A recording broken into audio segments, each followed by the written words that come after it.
Do budismo desenvolveu-se desde o século VI a.C. até o presente. Durante esse período, a religião evoluiu à medida que encontrou diferentes países e culturas, acrescentando ao fundo indiano inicial elementos culturais oriundos do helenismo. O budismo alcançou uma expansão territorial considerável ao ponto de influenciar de uma forma ou de outra quase todo o continente asiático. Os pontos fundamentais do budismo são a crença em reencarnação da alma em outras formas de vida. Os maus voltam com a aparência de um animal inferior ou um ser azarado. Os bons retornam em condições melhores. Muitos rituais do budismo tibetano baseiam-se na doutrina do Tantra por meio de mantras e meditações. A pessoa atinge a libertação espiritual. Os budistas não têm hierarquia e já foram reconhecidas 13 reencarnações do Dalai Lama. Buda Shakyamuni viveu há uns 2.500 anos atrás. E ele era uma pessoa como nós, que na verdade tinha as próprias dificuldades, os problemas da vida. Porém, ele tinha uma característica que era o fato de não aceitar de uma certa maneira de ter que sofrer. Então ele fez um grande processo diante de toda a vida dele de ir atrás da solução, de como poder sair do sofrimento. E o que acontece é que primeiro ele teve uma vida com muitos prazeres, bens materiais, enquanto um príncipe. Depois ele viu que não era através disso que dava para encontrar um verdadeiro estado de felicidade. Por isso ele saiu dessa vida e foi à busca do caminho espiritual, através das várias religiões que existiam na época, até que ele encontrou que a verdadeira resposta ele poderia encontrar dentro dele mesmo.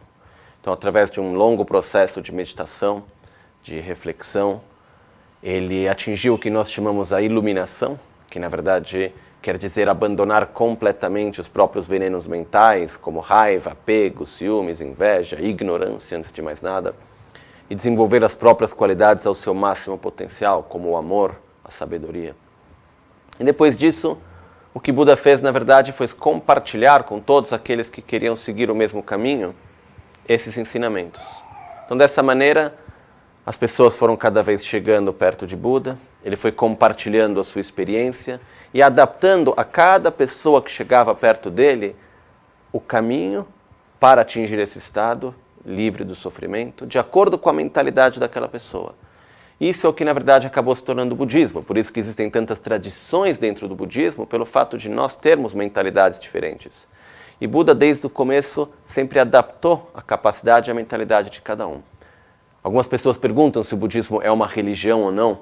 Eu acredito que, antes de mais nada, a gente precisa entender o que é uma religião, né? Quando a gente divide as religiões entre monoteístas e politeístas, o budismo não é nenhuma nem outra, porque o budismo não fala de Deus, nem da existência, nem da não existência de Deus. O que Buda fala, na verdade, é como nós podemos desenvolver nossas qualidades, treinar a nossa mente num nível conceitual, emocional, como que a gente pode eliminar aquilo que nos gera sofrimento, como a raiva, a inveja, o ciúme, os medos, a arrogância, o egoísmo e, por fim, a ignorância. E como que a gente pode desenvolver as nossas qualidades profundas, como o amor, a sabedoria, o equilíbrio, a satisfação. Então, na verdade, o budismo é um caminho para desenvolver essas qualidades, que nos traz vários métodos e ferramentas para que a gente consiga fazer isso, né? O processo se baseia em escutar, que é primeiro a gente entender, compreender, não ter mais nenhuma dúvida sobre aquilo, e meditar, nos familiarizar com os conceitos para que eles possam se tornar naturais e espontâneos.